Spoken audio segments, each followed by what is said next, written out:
A carriage wheel snapped clean off on the frost-bitten road, and the old woman inside tumbled forward with a sharp cry that cut through the cold morning air like a blade.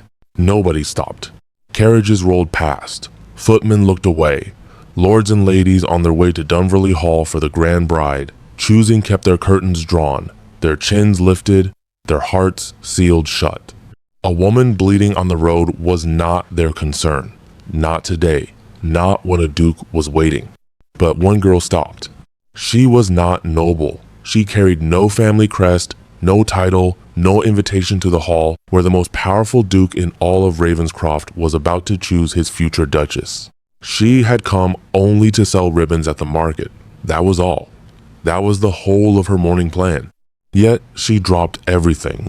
She knelt in the mud beside the trembling old woman, pressed clean cloth against the cut on her brow, and held her steady while the world rushed past without a single glance backward. The old woman gripped her hand and looked at her with eyes that had seen decades of grief. She whispered something, just 4 words. Words so strange and so heavy that the girl felt her whole chest tighten.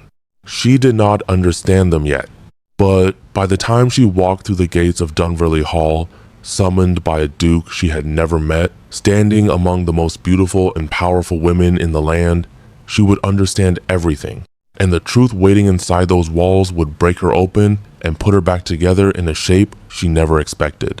Now tell me, if you had been on that road, would you have stopped or kept walking? Drop your answer in the comments and subscribe so you do not miss what happens next inside those gates. The ribbon slipped from announcing fingers the moment the carriage wheel cracked. It was not a soft sound. It was violent, sudden, like a bone breaking under great pressure, and it sent the old woman inside the carriage lurching sideways with a cry that Dessa heard from 20 feet away. The horses reared. The driver scrambled down, cursing under his breath. And then, as though the road itself had rehearsed this moment, every other carriage simply moved around the wreckage and continued forward without pause. Dessa stood frozen for exactly 3 seconds. She counted them later, in the quiet of her memory, and felt ashamed it took even that long. The old woman was half hanging out of the tilted carriage door, one frail arm braced against the frame, her white hair loose and wild, a thin line of red tracing down from her brow to her cheek. The driver was arguing with his own horse. No footman appeared. No passing lord opened a curtain. The grand road to Dunverly Hall was full of people going somewhere important, and not one of them had anywhere in their hearts for an injured woman on the ground. Dessa dropped her basket. Ribbons spilled across the frost, red and gold and ivory, curling against the mud like fallen petals, and she did not look back at them. She crossed the road in quick strides, mud pulling at her boots, cold air biting her face, and she reached the carriage door just as the old woman lost her grip and began to fall. Dessa caught her. She was not large or particularly strong, but she planted her feet and took the weight, wrapping both arms around the old woman's narrow frame and easing her down slowly, carefully, the way one handles something precious and breakable. The woman gasped. Her fingers clutched at Dessa's coat with surprising force. "I have you," Dessa said. "I have you. Stay still." The old woman did not stay still. She turned her face upward and looked at Dessa with eyes the color of deep winter water, pale and ancient and achingly alert, and something in that gaze made Dessa's breath catch in a way she could not name. "You stopped," the old woman said. "Of course I stopped." "No one stops," she said quietly. "Not on this road. Not today." Dessa helped her sit against the grassy bank at the road's edge, then tore a strip from her own underskirt without hesitation and pressed it firmly against the cut on the woman's brow. It was not deep, but head wounds were proud bleeders, and the old woman's color had gone the pale gray of cold ash. "What is your name?" Dessa asked, keeping her voice even and calm, the way her mother once spoke during storms. "Autoline," the woman said. "And you, child?" Dessa Lorne." Autoline's fingers, which had been resting loosely in her lap, suddenly tightened into a grip so fierce that Dessa nearly pulled back in surprise. But the old woman's eyes had gone somewhere far away, somewhere behind Dessa's face, searching for something in the middle distance that only she could see. "Lorne," she whispered. "Yes, ma'am." Autoline said nothing more for a long moment.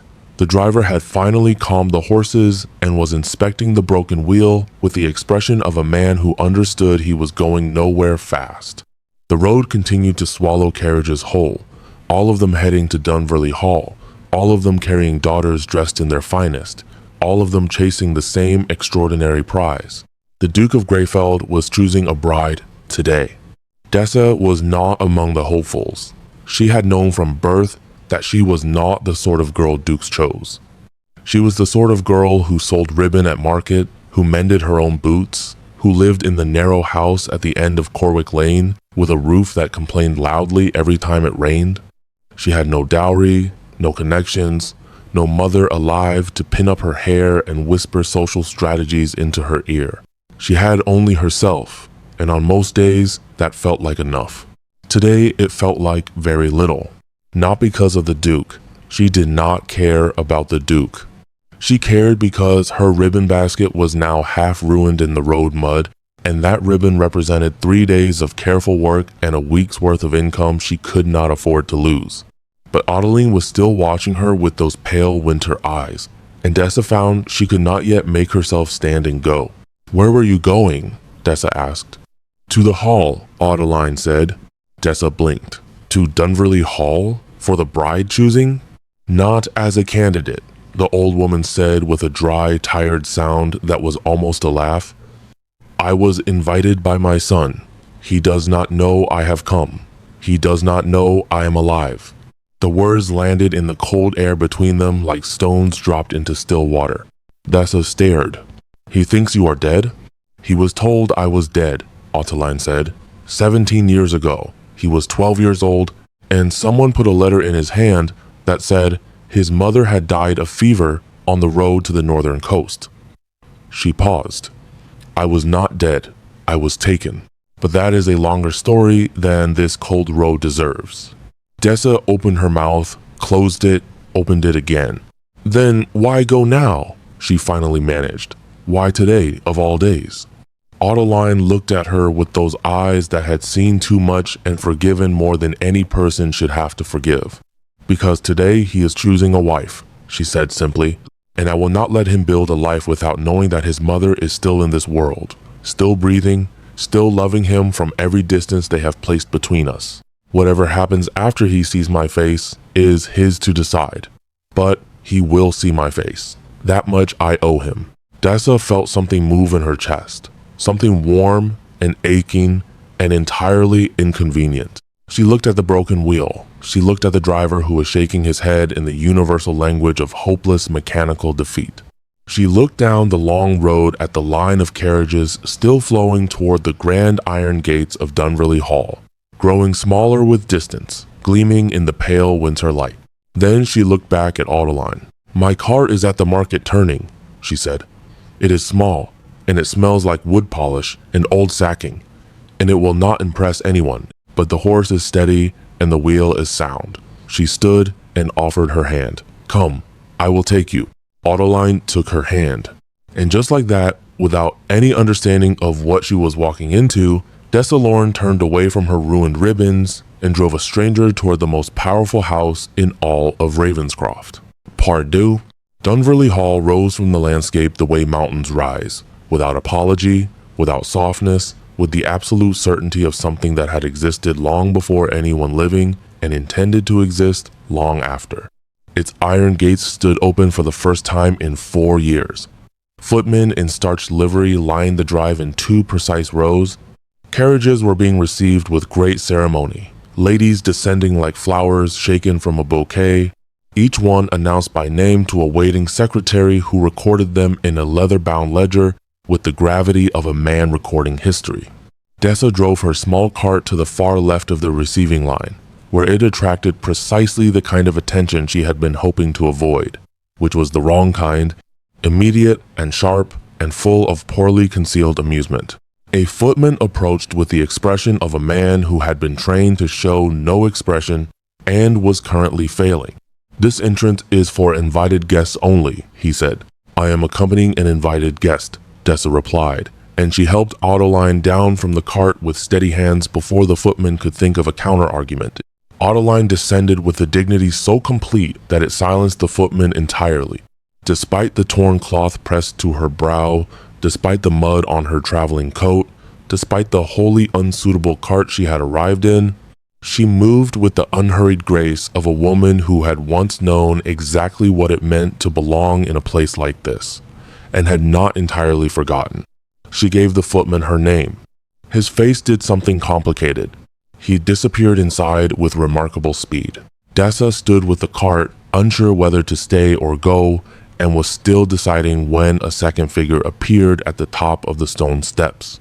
This one was not a footman. He was tall and severe, with the kind of face that had once been young and striking, and was now something more interesting, all angles and weight and controlled intensity. He wore no color for the ceremony. He wore gray, which suited him the way iron suits a bridge, not decorative but entirely necessary. He stopped at the top of the steps and looked down. His eyes found Autoline, and something happened to his face that Dessa had no word for. It was not quite recognition.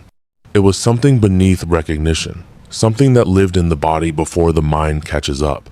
A flinching open, a sudden unguarded breath, a cracking along the edges of a carefully maintained composure. "That," said a young woman appearing at Dessa's elbow out of nowhere, breathless and bright-eyed and apparently unbothered by the scene unfolding on the steps, "is the Duke of Greyfeld, Cassian Greyfeld. And I have never, in 4 years of attending these functions, seen him look like that at anything." Dessa turned to look at the speaker. She was perhaps 19, with a sharp, clever face and hair that was escaping its pins at a rate that suggested the pins had never really stood a chance. "Who are you?" Dessa asked. "Petrine Solcroft," the girl said cheerfully. "Third daughter of Lord Solcroft of Wenmouth, entirely unqualified to be a duchess. Here, primarily because my mother threatened consequences I prefer not to consider." She tilted her head. "Who are you, and how did you arrive in that cart?" "Dessa Lorne, ribbon seller. The cart is mine." Petrine stared at her for a moment, then burst into the most genuine laugh Dessa had heard in some time. But Dessa was no longer looking at Petrine. She was looking at the steps, where Autoline had climbed slowly, deliberately, one hand trailing the stone rail, and where the Duke stood motionless above her, like a man who had turned to stone and was only just remembering how to breathe. Autoline stopped 2 steps below him. She looked up. He looked down. "Cassian," she said. "Just his name, nothing more." But the way she said it, with 17 years of silence packed into 3 syllables, it landed in the cold air like a bell struck hard, resonant, and shaking and impossible to unhear. The Duke moved, not with the measured authority he had worn coming down those steps. He moved with something raw and ungoverned, stepping down to her level, his hand coming up as though he meant to reach for her and then stopping, hovering, unsure whether what he was seeing was real enough to touch. "You died," he said. His voice was low, controlled, but something underneath it was not controlled at all. "I did not," she said. "I read the letter. The letter was written by people who wished me gone," she said. "I cannot undo 17 years, Cassian. I can only stand here and tell you that I never stopped, not for a single day. I never stopped." The Duke of Greyfeld, who was by all accounts the most composed man in Ravenscroft, who had run his estate and his affairs and his grief for 17 years without visible fracture, closed his eyes. Just for a moment. Just 3 seconds, maybe 4. When he opened them, they were not dry. He said nothing. He offered his arm with the formality of a man who did not yet trust himself to speak, and Autoline took it, and he walked her inside without looking back at the assembled crowd, without acknowledging the dozens of watching eyes, without performing any version of himself for anyone present. The door closed behind them. The entire gathered crowd seemed to exhale at once. Petrine made a sound beside Dessa that was half whistle, half sigh. "Well," she said, "that is not how these afternoons usually begin." Dessa realized her hands were shaking. She pressed them flat against her skirt and breathed slowly. A sharp voice cut across the courtyard before she could recover herself. "You there, the girl with the cart." Dessa turned. The speaker was a tall woman with the posture of someone who had been told they were important so many times. They had begun to believe gravity applied differently to them. She was perhaps 50, impeccably dressed, her gray hair swept into an arrangement that must have taken considerable effort and pins. She was looking at Dessa with the particular expression reserved for things found in inconvenient places. "This is Lady Overton," Petrine murmured helpfully. "She organizes the bride selection on behalf of the Duke's household. She is formidable, and she does not enjoy surprises." Lady Overton did not wait for an introduction. "You brought that woman," she said to Dessa, "not a question. An accusation with the shape of a question." "She was injured on the road," Dessa said. "Her carriage wheel broke. I offered her transport." "You have no invitation to this property." "No, my lady." "Then you will leave." Dessa had every intention of leaving. She had accomplished what she came to do, which was nothing she had actually planned to do, and her ribbons were still drying in the mud somewhere on the main road, and her morning was a complete ruin. Leaving was entirely sensible, but then a footman appeared at the great door and looked directly at her. "His Grace," the footman said with some formality and a certain visible surprise, "requests that the young woman who transported Lady Adeline be brought inside." Lady Overton's expression underwent a rapid and unwilling transformation. Petrine grabbed Dessa's arm with barely contained delight. "Oh," she breathed. "Oh, this is the most interesting bride selection I have ever attended, and I have attended 7. Dessa looked at the door. She looked at the cart. She looked at her mud-stained boots and her ribbon seller's coat and her entirely unprepared self. Then she walked inside. The entrance hall of Dunverly Hall was everything the outside promised and then some. Dark wood, high ceilings, portraits in heavy frames, fires burning in 2 great hearths, and a staircase wide enough to fit Dessa's entire house standing sideways. Arranged along the hall in careful groupings were the bride candidates, some 30 young women of varying degrees of beauty and anxiety, all watching Dessa walk in with expressions ranging from confusion to outright offense. She was not supposed to be here. Everything about her said so. Her coat, her boots, her unadorned hair, her complete absence of jewelry or powder, or the particular way ladies moved when they had been trained since childhood to be looked at. A man stepped forward from a side room. Not the Duke. This one was younger, perhaps Dessa's own age of 23, with an open, handsome face and the kind of easy manner that suggested he had been liked by most people for most of his life and had found it a reliable condition. "Miss Lorne?" he said. "Yes. I am Lord Raffin Torrell, the Duke's cousin and sometime secretary when he needs someone he trusts with tasks he does not want mishandled." He smiled. It was a good smile, uncomplicated and real. "His Grace asks if you will wait. He would like to thank you personally." "That is not necessary," Dessa said. "Perhaps not," Raffin agreed pleasantly, but His Grace was very specific, and Cassian Greyfeld being very specific is not something one argues with comfortably. He glanced around the hall with gentle amusement. "Can I offer you something warm while you wait? You look as though the morning has been eventful." Dessa almost laughed. Eventful was one word for it. She accepted a seat near the fire and a cup of something hot and sweet, and she sat with her hands wrapped around the cup and her eyes moving carefully around the room, cataloging the strange new world she had stumbled into without map or compass or any reasonable explanation for why the most powerful duke in the country wanted to speak to a ribbon seller from Corwick Lane. From across the hall, 30 pairs of eyes watched her with varying degrees of hostility.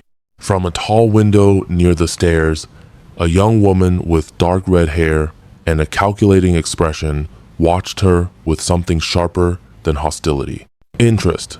And from behind the closed door of the Duke's private study, raised voices moved through the wood like heat through stone. One of them was Adeline's, one of them was Cassian's. And a third voice, cold and precise and very controlled, belonged to someone Dessa had not yet seen. She pressed her hands tighter around the cup. The fire cracked. The voices continued. And Dessa Lorne sat in the middle of Dunverly Hall, entirely uninvited, completely unprepared and absolutely unable to leave. The third voice behind the door belonged to Lord Senek Drawl. Dessa did not know his name yet. She learned it from Petrine, who had somehow materialized beside her near the fire with a second cup of something hot, and the expression of a person who collected information the way others collected silverware, carefully, consistently, and with great personal satisfaction. Lord Senek Drawl, Petrine said quietly, leaning close enough that her words went nowhere beyond Dessa's ear. He is the Duke's appointed guardian from age 12 onward. After the letter came saying Autoline had died, Drawl stepped in, managed the estate, managed the finances, managed Cassian himself until he came of age. She paused. Some say managed is too gentle a word. Dessa looked at the closed door. What word would they use instead? She asked. Controlled, Petrine said simply. The voices behind the door sharpened. Autolines came through clearly once, not words, just tone. And the tone was the sound of a woman who had survived 17 years of forced silence and was done being quiet. Cassian's voice followed, lower, harder, the kind of sound a man makes when something in him is pulling two directions at once, and neither direction is kind. Drala's voice said nothing for a long stretch. That silence was somehow the loudest thing in the room. Raffin appeared at Dessa's side with the unhurried calm of a man navigating familiar chaos. Do not be alarmed, he said, though his jaw was tight. I am not alarmed, Dessa said. I am confused, which is different. Yes, he agreed. Confusion is survivable. He glanced at the door. Alarm may yet have its moment. A sharp crack came from inside the study. Not a voice. Something physical, something struck or thrown, and then absolute silence. Every woman in the entrance hall went still. Then the door opened. Lord Senek Drawl walked out first. He was not what Dessa expected. She had built him in her imagination as large and loud, the shape of a villain in a penny theater piece. He was neither. He was perhaps 60, lean and elegant, with silver hair combed back from a narrow face and eyes the color of old pewter. He moved with complete composure, as though the meeting behind that door had been entirely routine, as though nothing about it had touched him. He surveyed the entrance hall with the unhurried gaze of a man assessing property. His eyes landed on Dessa. They stayed there 2 seconds longer than necessary. Then he smiled. It was a perfectly constructed smile, warm at the surface and hollow underneath, the kind of smile that had been practiced until it looked natural and would never actually be natural. The girl from the road, he said pleasantly. How charitable of you to assist an old traveler. It was nothing extraordinary, Dessa said. No, he agreed softly. I suppose it was not. He walked away. He walked with the particular ease of a man who believed nothing in a room could threaten him, and Dessa watched him go with a feeling she could not immediately name, settling like cold water in her stomach. Petrine exhaled slowly beside her. He knows who she is, Petrine murmured, so quietly Dessa almost missed it. Dessa turned. Autoline? He knows who Autoline is, which means he knows what her being alive means. Petrine looked at Dessa with eyes considerably more serious than her usual brightness. 17 years of control over one of the wealthiest dukedoms in Ravenscroft. That does not dissolve quietly just because a mother walks back through a door. Dessa thought about the smile, the 2 extra seconds of attention, the way he had said nothing extraordinary with such precise gentleness. Her hands tightened in her lap. The study door opened again, and Cassian Greyfeld stepped out. He was different from the man who had appeared at the top of the steps. That man had been cracking open. This one had sealed himself back together with visible effort, every line of him composed and deliberate. But the composition was newer, less settled, the way a wound looks when it has just been bound and has not yet decided whether it will heal or worsen. He crossed the hall. The assembled women straightened instinctively, a collective pulling toward him like flowers, turning without meaning to. He stopped in front of Dessa. She stood. He was taller than she had realized on the steps, and younger looking up close, despite the weight his eyes carried, which was not the weight of years, but the weight of particular losses carried in particular silence. Miss Lorne, he said, Your Grace. My mother tells me you caught her when she fell. She would have caught herself, Dessa said. I was simply closer. Something moved in his expression, not quite a smile. The shape a smile leaves behind when the person is not yet ready to make one. She also tells me you tore your own clothing to tend her wound without being asked. It was the practical choice. I had no other clean clothes. And you drove her here in your market cart. Her carriage wheel was broken. Yours was the destination she named. He looked at her steadily for a moment, and Dessa had the unsettling sensation of being read, not assessed in the way the other women in the room were being assessed, measured for grace or beauty or family name, but actually read, the way one reads something unfamiliar and is not yet sure what it means. You will stay for the afternoon, he said. It was not precisely a question. I have a market stall, Your Grace. My ribbons are already ruined. I will have the ribbons replaced, he said, and the stall loss compensated. Please stay. Dessa opened her mouth to decline and found she had no adequate reason to give. The ribbons would be replaced. The morning was already gone. And somewhere behind a closed door, Adeline was sitting alone in a house full of strangers, in a situation that had not yet resolved itself into anything safe. For Lady Adeline's comfort, Dessa said finally. Not for anything else. Of course, Cassian said. He returned to managing his household, to the bride selection, to the great complicated machinery of the afternoon that had not stopped simply because the world had shifted on its axis.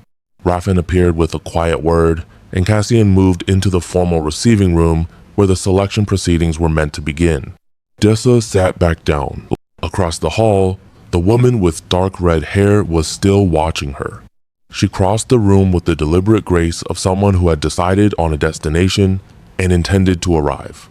Countess Orin Belgrave, she said, not offering her hand. Eldest daughter of the Earl of Tolmere. I have been considered the primary candidate for this selection for the past 3 months. Dessa Lorne, Dessa replied. Ribbon seller, not a candidate for anything. Orin studied her with those sharp, calculating eyes. Then what are you? She asked. At present, Dessa said honestly, I am not entirely sure. Orin's gaze moved to the study door, then back to Dessa, and something crossed her face that was more complicated than simple rivalry. There was fear in it, carefully managed, impeccably dressed fear, but fear nonetheless. That old woman, Orin said quietly. The one you brought. Do you know who she is? She told me her name. Her name is the least of it. Orin stepped closer, dropping her voice to something that barely qualified as sound. Adeline Greyfell did not simply die 17 years ago, Miss Lorne.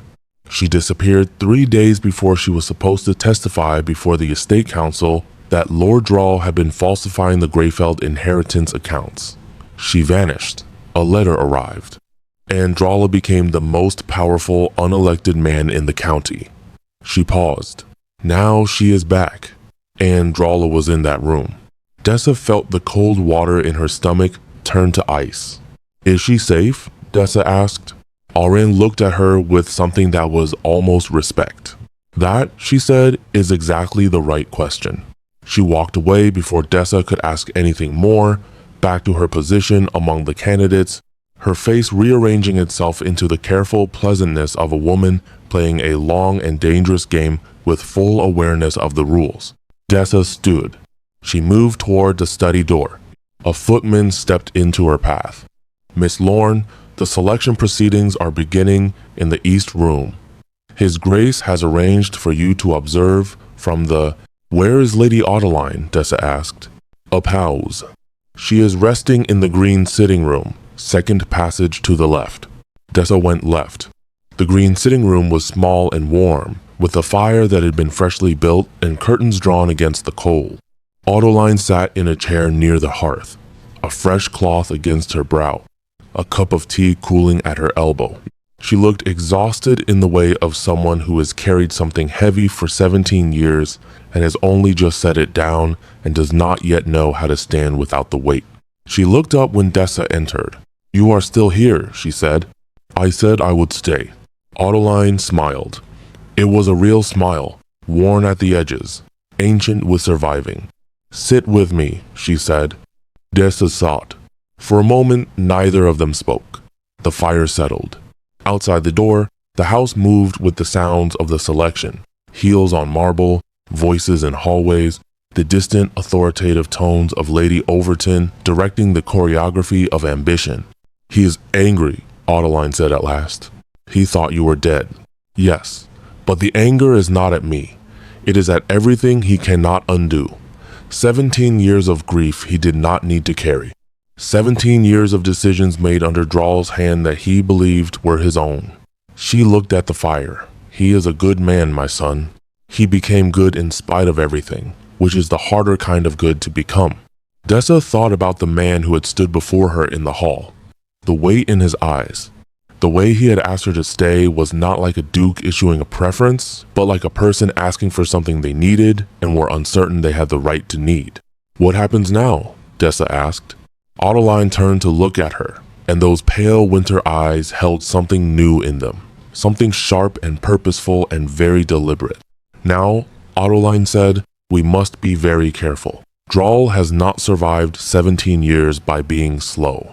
He knows I am here. He knows what I can prove, and he will move before I have the chance to move first." She reached out and placed one hand over Dessa's. "I need you to do something for me, child." Dessa looked at the hand over hers. The fingers were thin but steady. "What?" she asked. "Stay close to my son," Adeline said. "Not for the selection, not for any of that nonsense. Simply be near. You see things clearly. You act without hesitation. I watched you on that road, and I knew it within 60 seconds. She squeezed gently. "Cassian is about to face something that will try to bury him. He will need someone near him who has nothing to gain from his ruin." Dessa stared at her. "I am a ribbon seller," she said. "Yes," Adeline agreed. "That is precisely why." The selection proceedings began at 2 o'clock in the East Room, and Dessa watched from a cushioned bench near the servants' corridor entrance, which was not where guests sat but was considerably better positioned for seeing everything without being seen. 30 women, 30 careful smiles, 30 futures on quiet display. Cassian moved through the formalities with the efficiency of a man completing a necessary task, present in body, attending in manner, absent in the particular way that only becomes visible when you are looking for it. Dessa was looking for it. She noticed it in the fraction of a second too long before each response, in the way his eyes sometimes moved to the door as though expecting something unwelcome to walk through it, in the slight tension across his shoulders that never quite released. Raffin stood to the side and caught Dessa's eye once across the room. He gave a small nod. She was not sure what it meant. She nodded back. Lady Overton was magnificent in her element, steering proceedings with a voice like a well-oiled hinge, smooth and relentless, introducing each candidate with the practiced warmth of a woman who had organized human display events so many times she had stopped noticing that was what they were. Auron Belgrave presented herself last, which was strategic and obviously intentional, and she was extraordinary at it. She spoke to Cassian with the ease of long familiarity, because there was some, Dessa gathered, 3 months of correspondence arranged by their respective households. She said everything correctly. She was composed and intelligent and appropriate in every visible way. Cassian responded to her with more warmth than he had shown the others. Dessa watched this and felt nothing in particular about it, which she noted and set aside. What she did feel was the specific discomfort of a pair of eyes on the back of her neck. She turned. Lord Drawl stood in the doorway behind her. He was not watching the selection, he was watching her. "Comfortable?" he asked pleasantly. "Well enough," Dessa said. He came to stand beside the bench, not sitting, simply standing with his hands behind his back and his eyes on the room ahead, a posture of casual observation that felt anything but casual. "You are an interesting addition to this afternoon," he said. "A market girl with no invitation, no name, no reason to be inside these walls, and yet here you sit." He paused. His Grace must have found your service to his mother quite moving. He was grateful. It was a natural response. "Natural?" Drawl repeated softly, tasting the word. "Yes." Cassian has always been susceptible to natural responses, emotion dressed as instinct. It was his greatest vulnerability as a boy. One hoped he had grown past it. Dessa kept her eyes on the room. One hopes for many things, she said. A silence. The kind that is not empty. I knew a Lorne once, Drawl said, years ago. A physician named Aldous Lorne who worked the northern routes. Competent man. Principled, which was occasionally inconvenient. Another pause. Any relation? Dessa's heart did something sudden and painful. Her father's name, spoken in this man's mouth with the careful lightness of a threat being delivered in the register of conversation. She said nothing. No matter, Drawl said warmly. It is a common enough name. He straightened and turned to leave. Enjoy the proceedings, Miss Lorne. I hope your afternoon continues to be eventful. He walked away. Dessa breathed through her nose, slowly, once, twice, until her heartbeat settled back below the level of panic.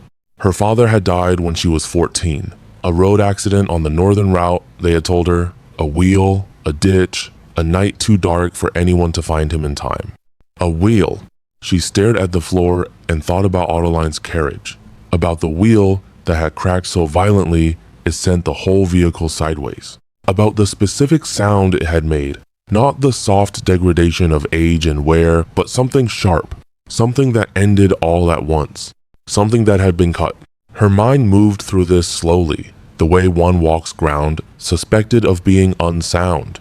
She stood from the bench and slipped out through the servants' corridor before she could decide whether she was being foolish. She found Raffin in the passage outside the study, speaking quietly with a footman who departed at her approach. Lord Raffin, she said. He turned. Read her face. His easy manner did not leave him, but it sharpened underneath. What has happened? He asked. Autoline's carriage wheel, Dessa said. Before it broke on the road, was the carriage kept in Drawl's stables? Even briefly? Raffin was very still for a moment. She arrived from the coaching inn at Welford, he said slowly. The carriage was hired there, but Drawl knew she was coming. He had contacts at every coaching station between here and the northern settlements.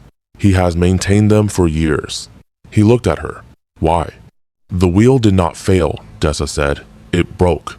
There is a difference. Raffin stared at her. Then he said a single quiet word under his breath that she pretended not to hear, and turned toward the study door. Cassian needs to know this, he said. Now. He is in the middle of the selection.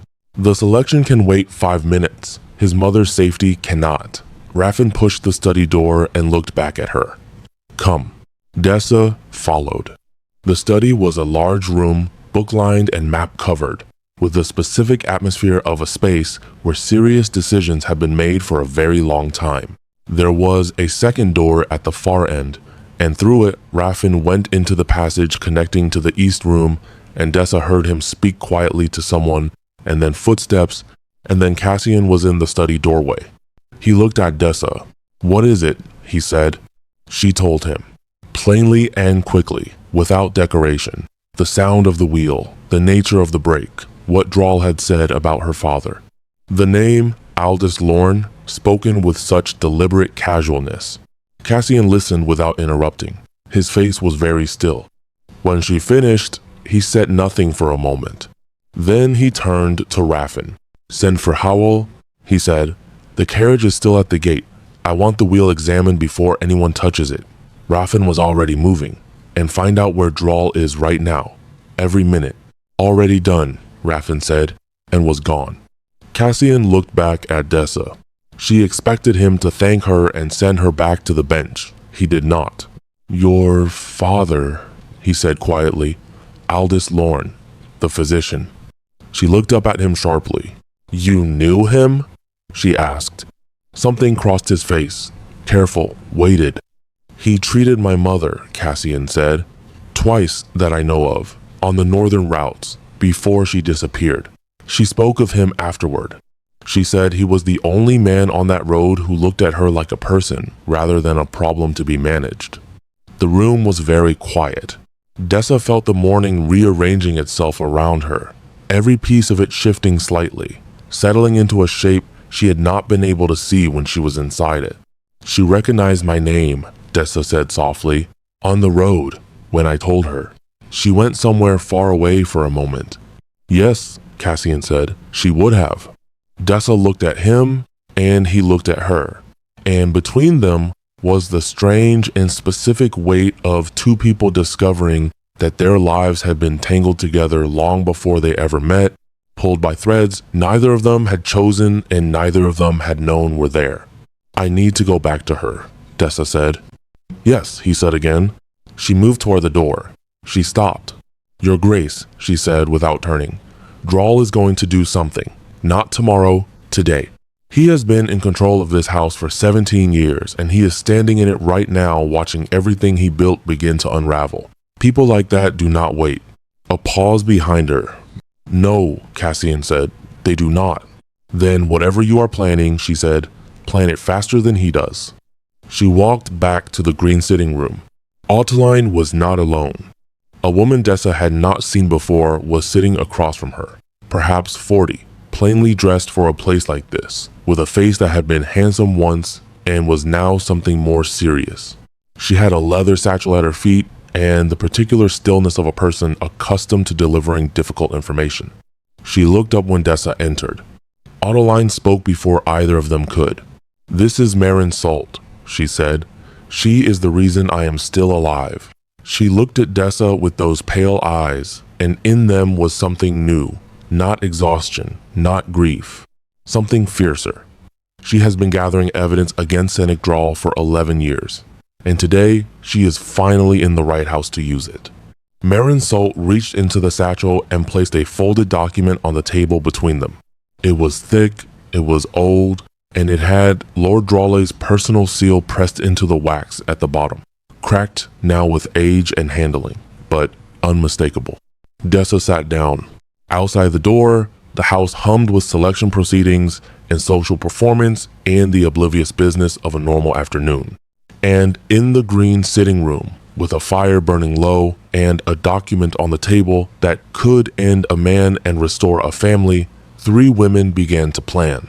Marin Salt had not arrived at Dunverly Hall by accident. She explained this in the quiet, measured way of someone who had rehearsed the telling many times without ever letting it become less true. 11 years ago, she had been a junior clerk in the Ravenscroft Estate Council offices, assigned to file documents that nobody important bothered to read twice. She had read them twice. She had read them many times, in fact, because something in the numbers had been wrong in the particular way that wrong things are wrong when someone very clever has tried to make them look right. Greyfeld estate accounts. 17 consecutive quarters. Transfers recorded against properties that did not exist. Payments made to contractors whose names appeared in no trade registry in the county. Funds moved in small enough amounts to avoid immediate notice, accumulated over years into a sum so significant that when Marin finally calculated the total on a single sheet of paper, she had to sit down and stay sitting for a considerable time. She had gone to her supervisor. Her supervisor had gone to Drawl. Marin had lost her position the following morning, but she had kept copies of everything. He could not find them, she said, her hands flat on the table on either side of the document. He tried. He sent men to my lodgings twice. I had already moved them. She looked at Autoline. When I found Lady Autoline 3 years after she disappeared, living under a false name in a village 2 counties north, I understood the full shape of it. Drawl had not merely stolen from the estate, he had removed every person who could prove it. Dessa looked at Autoline. How did he take you? She asked. The first time, how did it happen? Autoline was quiet for a moment. I was given tea, she said simply, at a council meeting. I woke in a farmhouse 40 miles north with no papers, no money, and a woman standing over me who had been paid to ensure I did not return. She folded her hands in her lap. The woman had a conscience, as it turned out. She did not harm me further. She simply left. And I spent the following years moving carefully, keeping silent, gathering what I could, waiting for a moment when arriving would do more good than harm. And today is that moment, Dessa said. Today is that moment, Autoline confirmed. Marin opened the document fully on the table. It was not one document but several, layered together, each one annotated in a small, precise hand that Dessa recognized as Marin's own. Account records. A signed letter in Drawl's handwriting directing the falsification of a death record.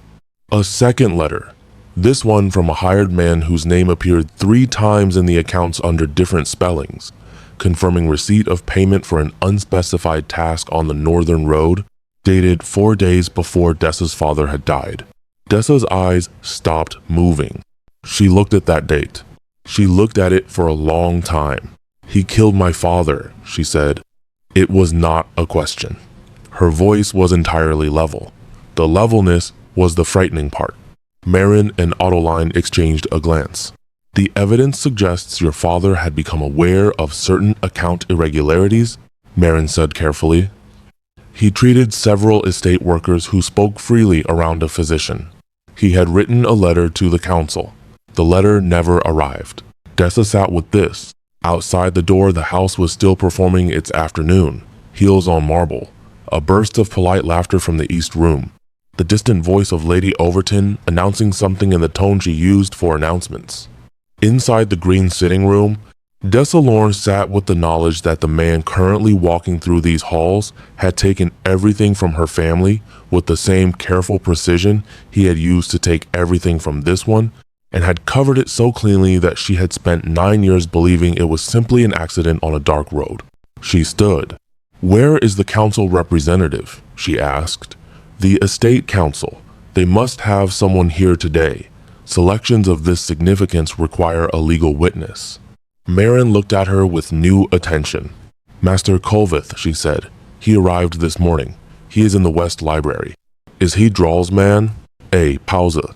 "He was appointed before Drawl's influence was fully established," Marin said. "He has always been cautious, neither aligned nor opposed. The kind of man who follows evidence, if it is placed directly in front of him and he cannot look away from it. Then we place it directly in front of him," Dessa said. Ottoline was watching her with those pale eyes that saw too much. "You understand," Ottoline said quietly, "that Drawla will not accept this without response. The moment those documents reach Colvith, the moment the council is formally notified, he will act. He has too much to lose for restraint." "I know," Dessa said. "He is dangerous, child. What he did to my carriage wheel this morning is the smallest version of what he is capable of." "I know that too," Dessa said. "But I have been living with the consequence of his danger for 9 years without knowing who caused it. I would rather face it knowing." She looked at them both. "I need 20 minutes, she said, "and I need to speak to Lord Raffin first." She found Raffin in the main corridor, which was becoming a familiar geography now, this house she had stumbled into without invitation. He was speaking with a compact, serious man named Howell, who had the hands and eyes of someone accustomed to working with physical evidence and the manner of someone who was angry about what he had just found. "The wheel," Dessa said without preamble. Howell looked at her, then at Raffin, who nodded. "Cut," Howell said. "Clean on one side, rough on the other to disguise it. Done in the last 48 hours. The wood was fresh at the break." He paused. Whoever did it knew exactly how far the carriage would travel before it gave up. Raffin's jaw was tight. "It was meant to be worse," he said, more to himself than to either of them. "On the section of road past the mill bridge, there is a drop. If the wheel had held 20 more minutes," he stopped. Dessa did not let herself think about that. "I need to get Marin Salt and the documents to Master Colvith in the West Library," she said, "without Drawl knowing until it is done. Can you manage that?" Raffin looked at her steadily. "You have been in this house for 4 hours, he said. "Yes," she said, "and you are reorganizing it. Someone needs to." He almost smiled. It was almost genuine. "Give me 10 minutes, he said. "I will ensure Drawl is occupied. Cassian has already asked him to attend a meeting in the upper study regarding the selection formal announcements. Drawl will not refuse. Refusing would look like guilt, and he is too careful for that." "Good," Dessa said. "Then let us move while he is performing innocence." The next 20 minutes moved the way urgent things move, quickly and with the specific clarity that comes when there is no room for hesitation. Raffin disappeared upstairs. Dessa returned to the green sitting room and relayed the plan in brief. Marin gathered the documents with practiced efficiency, returning them to the satchel in a particular order that suggested she had organized them for exactly this presentation many times in her imagination. Ottoline rose. "You should stay," Dessa said. "I will not," Ottoline said firmly. "These are my documents too. My years too. My son's inheritance that was stolen while he believed himself protected." She straightened to her full height, which was not inconsiderable. "I will walk into that library on my own feet." Dessa did not argue. They moved through the servants' corridor, the same passage Dessa had used earlier, which was beginning to feel like the spine of the house, the part that kept everything else upright, while the visible rooms performed their functions. A young maid they passed looked at them with wide eyes and said nothing. An older footman recognized Ottoline, and something moved across his face that was old and complicated and resolved itself into a small deliberate nod as he stepped aside without being asked. The West Library was warm and book-dense, with the particular hush of a room that took ideas seriously. Master Kolveth sat at the central table with papers of his own, a round, careful man of perhaps 65, with spectacles on a chain and the patient expression of someone accustomed to waiting for other people to arrive at conclusions. He looked up when they entered. He looked at Ottoline. The patience left his face immediately, replaced by something raw and genuine. "Lady Greyfeld," he said. He rose from his chair. "I was told—" "You were told incorrectly," Ottoline said. "Please sit down, Master Kolveth. We have a great deal to show you, and not as much time as I would like." He sat. Marin opened the satchel. What followed was not dramatic in the theatrical sense. It was the quiet drama of truth being laid on a table piece by piece, each document placed with explanation, each connection drawn in clear, plain language, each year of concealment unpacked with the methodical patience of two women who had spent a very long time making sure this moment would be undeniable when it finally arrived. Kolveth read everything. He asked 3 questions. He removed his spectacles, cleaned them, replaced them, and read 2 sections again. Then he looked up at Dessa, who had said nothing throughout and had stood near the door watching the corridor. "And you are?" he asked. "Dessa Lorne. My father was Aldous Lorne, physician. His name is in the 3rd document." Kolveth found it. Read it. His expression did something that was not quite visible but changed the quality of his stillness entirely. "This is sufficient," he said quietly. "This is more than sufficient." He began carefully stacking the documents. "I will need to send for the full council. That will take until tomorrow morning at the earliest." "Tonight," Ottoline said. He looked at her. "Tonight," she said again. "Drawl is in this house. He knows I am here. He has already made 1 attempt today. I will not spend a night under the same roof with my son in danger because the council finds morning more convenient." Kolveth held her gaze for a long moment. "Tonight," he agreed. He reached for the bell pull on the wall behind him, and the door burst open. Not Drawl. Petrin, breathless and bright-eyed with none of her usual amusement, her hair entirely free of pins now, her face sharp with urgency. "He is moving," she said. "Drawl. He left upper study 10 minutes ago, and no one has seen him since. And Lady Overton cannot find the Duke anywhere in the East Wing." Dessa was already moving. "Which way?" she asked. "The stables," Petrine said. "One of the grooms saw Drawl heading that way, and there are 2 horses gone from the eastern stall that were there an hour ago." Dessa understood immediately. Drawl was not running. He had no reason to run yet. He did not know about Kolveth. He did not know about the documents on the table behind her. But he was doing something with horses. And Cassian was missing. She ran. The stables at Dunverly Hall were built on a scale appropriate to a duke's estate. Long and stone-built, smelling of hay and leather and the particular warmth of large animals in cold weather. Dessa arrived at the eastern entrance with mud on her boots and her breath coming short, and she stopped in the doorway to listen before going further. Voices, 2 of them, far end of the stable block. She moved quietly along the wall, keeping to the shadow between stalls, the horses shifting and breathing around her as she passed. The voices became words. Drawl's first. controlled as ever, but with a new quality beneath the control. Something stretched thin. "You are making a scene over nothing," he was saying. "She is a confused old woman, Cassian. 17 years of difficult circumstances distort memory. Whatever she believes she can prove. She has documents." Cassian's voice, steady, cold in a way that was different from composed. "Marin Salt has been compiling evidence for over a decade. You knew she existed. You sent men to find her twice." A pause. "Where did you hear that?" Drawl said. "From someone who has been paying closer attention than you gave her credit for," Cassian said. Dessa reached the last stall before the end of the block and stopped. She could see them now through the gap between the stall door and the frame. Cassian stood with his back to a support beam, arms at his sides, completely still. Drawl faced him, and in Drawl's right hand, hanging with the casual ease of someone comfortable with its weight, was a small pistol. Her stomach dropped. Drawley was speaking again.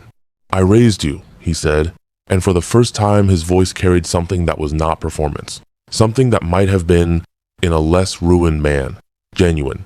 "When that letter came, when you stood in this house at 12 years old and understood that she was gone, I was the one who stayed. I kept this estate intact. I kept you intact. You stole from this estate for 17 years, Cassian said. I managed it. There is a difference. You had my mother taken off a road and kept from her child for 17 years, Cassian said. There is no word for that which is not criminal. She was going to destroy everything, Drawl said, and now the stretch in his voice was very visible. She had found the accounts. She was going to the council. Everything I had built, every arrangement, every carefully maintained structure, she was going to walk into that council chamber and pull it apart in an afternoon. She was going to tell the truth, Cassian said quietly. The truth is inconvenient, Drawl said. It has always been inconvenient. You are young enough to still believe inconvenient truths are worth the cost of telling them. I assure you the cost is higher than you have yet been asked to pay. He raised the pistol. Dessa had exactly 2 seconds to make a decision, and she made it without completing the thought. She stepped out from the stall. Master Kolveth has the documents, she said clearly. All of them. He has already sent for the full estate council. They will arrive tonight. Both men turned. Drawl's eyes found her with the specific quality of a man recalculating rapidly. The council, Dessa continued, moving slowly into the open space, keeping her voice even and her eyes on Drawl, has everything they need, with or without anything that happens in this stable. Marin Salt has been building that case for 11 years. Every account, every transfer, every letter, every name, including the letter that arranged the accident on the northern road 9 years ago. She paused. The accident that killed my father. Something moved in Drawl's face. Not guilt. Men like Drawl did not wear guilt visibly, but a recognition that she knew and a rapid assessment of what that knowing meant for his position. If anything happens to either of us, Dessa said, it adds to the evidence. It does not remove it. The documents exist. The council is coming. The only choice remaining to you is whether you face this standing up or whether you make it considerably worse. The stable was very quiet. One of the horses shifted in a nearby stall. The sound was enormous in the silence. Drawl looked at the pistol in his hand. He looked at Cassian. He looked at Dessa. And something in him made a calculation that was perhaps the first honest one he had made in 17 years, which was that the arithmetic no longer worked in his favor, and had not worked for some time, and that the only remaining variable was the degree of his own destruction. He lowered the pistol, not with grace, not with any of the composed elegance he had worn all afternoon. He lowered it the way a man lowers something when his arms have simply given out. And he stood in the middle of the stable looking suddenly like what he actually was, which was an old man who had spent so long building a false structure that he had forgotten there was nothing real underneath it. Raffin appeared at the stable entrance with 2 of the Duke's men behind him. Drowley did not resist.